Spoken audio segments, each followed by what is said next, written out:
అసలు ఆయన ఎవరన్నది సగం మంది గుర్తులేదు, మా నిజామాబాద్ వాళ్ళకే గుర్తులేదు ఆయన ఎవరన్నది. ఆయన గురించి నేను మాట్లాడేందుకే, ఆయన ఏం మాట్లాడతాడో ఆయనకే అర్థం కాదు. పొద్దున ఏం మాట్లాడతాడో రాత్రి ఏం మాట్లాడతారో, ఒక రోజు ఒక మాట ఇంకో రోజు ఇంకో మాట.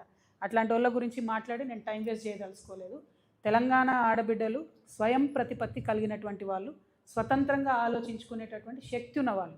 నేను తెలంగాణ ఉద్యమంలో రాటుదేలి ప్రజల మధ్యలో ఉండి ప్రజల మధ్యలో బతికి ప్రజల కోసం పనిచేయడానికి వస్తున్నటువంటి ఒక ఆడబిడ్డను.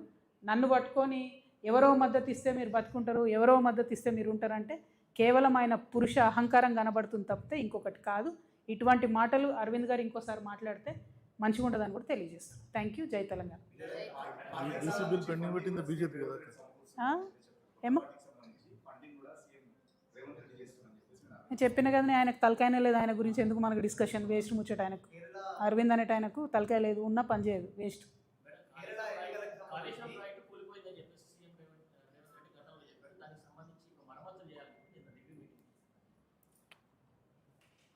సేమ్ థింగ్ రాజు గారు.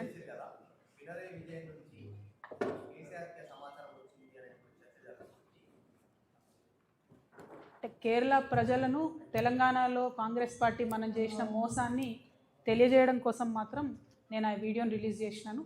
అంతో ఇంత కేరళ ప్రజలు కాంగ్రెస్ పార్టీ చేసిన మోసాన్ని తెలుసుకొని లిబరల్ లెఫ్ట్ని గెలిపిస్తే నేను సంతోషపడతాను. డెఫినెట్గా అందులో డౌట్ లేదు. ఆ చర్చ ఎక్కడెక్కడ ఏ ఏ పార్టీలో జరిగిందో నాకు అనవసరం, నాకు తెలియదు కూడా. నాకు ఐడియా లేదు. నీ లెక్క నేను కూడా పేపర్లో చూసిన తప్పితే నాకైతే ఐడియా లేదు. బట్ కాళేశ్వరం అనే ప్రాజెక్ట్ని ఇదివరకు వాడుకోము అని చెప్పినటువంటి ముఖ్యమంత్రి గారు మళ్ళీ కాళేశ్వరాన్ని ఉపయోగంలోకి తేవాలి అనేటటువంటి ఆలోచన నేను వెల్కమ్ చేస్తున్నా. 2 కారణాలు. కరెక్ట్గా కాళేశ్వరాన్ని కక్కుర్తి లేకుండా, కమిషన్ల కోసం ఆశపడకుండా పూర్తి చేస్తే అన్ని జిల్లాలకు కూడా నీరు ఇచ్చేటటువంటి ఆస్కారం ఉన్నది. కానీ దానికి సంబంధించినటువంటి సిన్సియర్గా పని కాంగ్రెస్ ప్రభుత్వం చేస్తుందని చెప్పి నేనైతే అనుకుంటలేను. ఎందుకంటే వాళ్ళు కర్కశంగా గత 2.5 సంవత్సరాలుగా అన్ని సీజన్లలో కూడా కాళేశ్వరం ఫెయిల్ అయిందని చెప్పడానికి 8.5 లక్షల ఎకరాలను ఎండబెట్టిండ్రు. తెలిసి అంత కర్కోటకంగా ఉంది కాంగ్రెస్ ప్రభుత్వం. కాబట్టి అటువంటి ప్రభుత్వం కాళేశ్వరం రిపేర్ చేస్తుందంటే అది కేవలం కమిషన్ల కోసమే అని చెప్పి నేను అనుకుంటున్నా తప్పితే రైతుల కోసం అయితే కాదు. Thank you. జై తెలంగాణ. సారీ, క్షమించాలి, ఒక్క నిమిషం. మా హెచ్ఎంఎస్ రాష్ట్ర సెక్రటరీ గారు రాజు గారు వచ్చినారు. వారు ఇప్పటిదాకా ఇచ్చినటువంటి వివరాలతోనే నేను హెచ్ఎండిఏకి సంబంధించి, జిహెచ్ఎంసీకి సంబంధించి, అవినీతికి సంబంధించి నేను ప్రెస్ మీట్ పెట్టడం జరిగింది. అనేకమైనటువంటి ఆర్టీఐలు వేసి చాలా సంవత్సరాలుగా కొట్లాడుతున్నారు.